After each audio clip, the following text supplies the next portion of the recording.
కేవలం 7,999K up to 10 kgs వరకు బరువు తగ్గి అధిక బరువు నుంచి వచ్చే ప్రధాన సమస్యలను దూరం చేసుకోండి.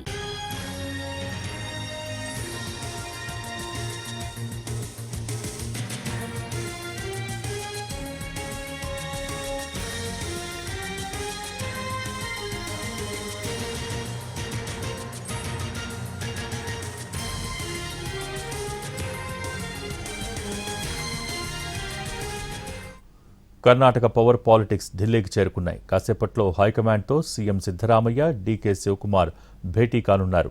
ఇందిరాభవన్లో సమావేశం జరుగుతుంది. ఇప్పటికే ఎయిర్పోర్ట్ నుంచి నేరుగా ఇందిరాభవన్కు చేరుకున్నారు డీకే శివకుమార్. కర్ణాటక భవన్ నుంచి కూడా సిద్ధరామయ్య ఇందిరాభవన్కు చేరుకున్నారు.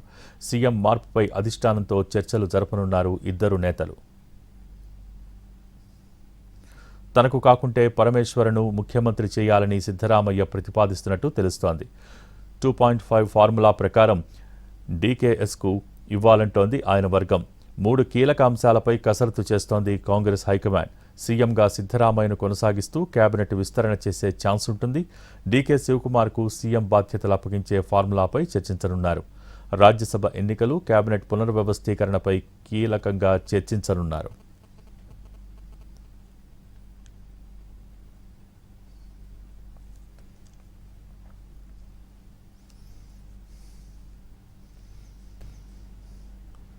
కర్ణాటక పవర్ పాలిటిక్స్ ఢిల్లీకి చేరుకున్నాయి. కాసేపట్లో హైకమాండ్తో సీఎం సిద్ధరామయ్య, డీకే శివకుమార్ భేటీ కానున్నారు. ఇందిరాభవన్లో సమావేశం జరుగుతుంది. దీనికి సంబంధించి పూర్తి సమాచారం మా ప్రతినిధి రాజు ఢిల్లీ నుంచి లైవ్ ద్వారా అందించేందుకు సిద్ధంగా ఉన్నారు.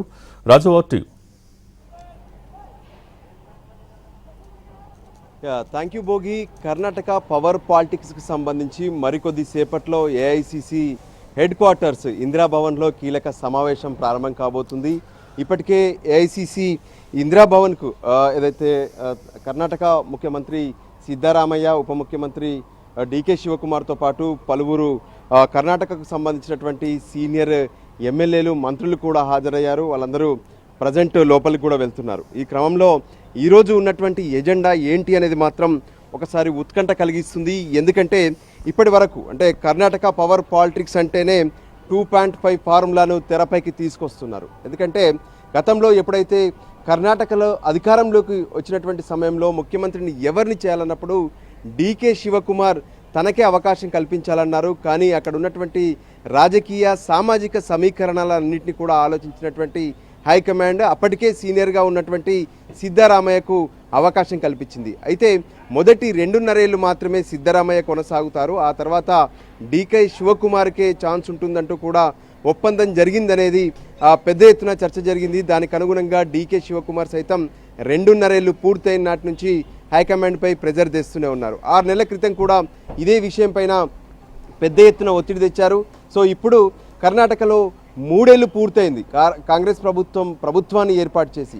సో ఈ క్రమంలో మిగిలిన ఈ 2 ఏళ్ల పాటు డీకే శివకుమార్కు అవకాశం కల్పించాలంటూ డీకే శివకుమార్ ఇప్పటికే రాహుల్ గాంధీ, సోనియా గాంధీలకు కూడా సమాచారం ఇచ్చినట్టుగా తెలుస్తుంది. దాంతోపాటు హైకమాండ్ పెద్దలకు ఈ విషయాన్ని స్పష్టంగా చెప్పినట్టుగా తెలుస్తుంది. అయితే ఈ పదే కర్ణాటకలో కుర్చీ మారబోతుంది, ముఖ్యమంత్రి మారబోతున్నారంటూ చేస్తున్నటువంటి ప్రచారం మాత్రం అక్కడ ఉన్నటువంటి ఏదైతే రాజకీయాల్లో కూడా ఇది గందరగోళాన్ని తెరలేపుతుంది. మరోవైపు ప్రభుత్వం పైన కూడా ఈ ప్రభావం పడుతుందంటూ హైకమాండ్ పదే హెచ్చరించింది. 6 నెలల క్రితం జరిగినటువంటి గందరగోళ పరిస్థితుల్లో కూడా ఒకరింటికి ఒకరు వెళ్ళి బ్రేక్ఫాస్ట్ మీటింగ్ నిర్వహించాలంటే డీకే శివకుమార్ నివాసానికి సిద్ధరామయ్య నివాసానికి డీకే శివకుమార్ కూడా వెళ్ళి బ్రేక్ఫాస్ట్ మీటింగ్ జరిపినటువంటి పరిస్థితి కూడా కనిపించింది. అప్పటి నుంచి సిద్ధరామయ్య మాత్రం తానే చివరి వరకు ముఖ్యమంత్రిగా కొనసాగుతాను 2028 వరకు, ఆ తర్వాత రాజకీయాల నుంచి రిటైర్ అవుతానంటూ కూడా ప్రకటన చేసినటువంటి పరిస్థితి కనిపించింది.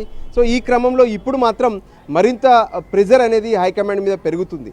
ఎందుకంటే డీకే శివకుమార్తో పాటు ఎవరైతే ఇతర నేతలు ఉన్నారో వాళ్ళందరూ కూడా ఒత్తిడి తెస్తున్నారు.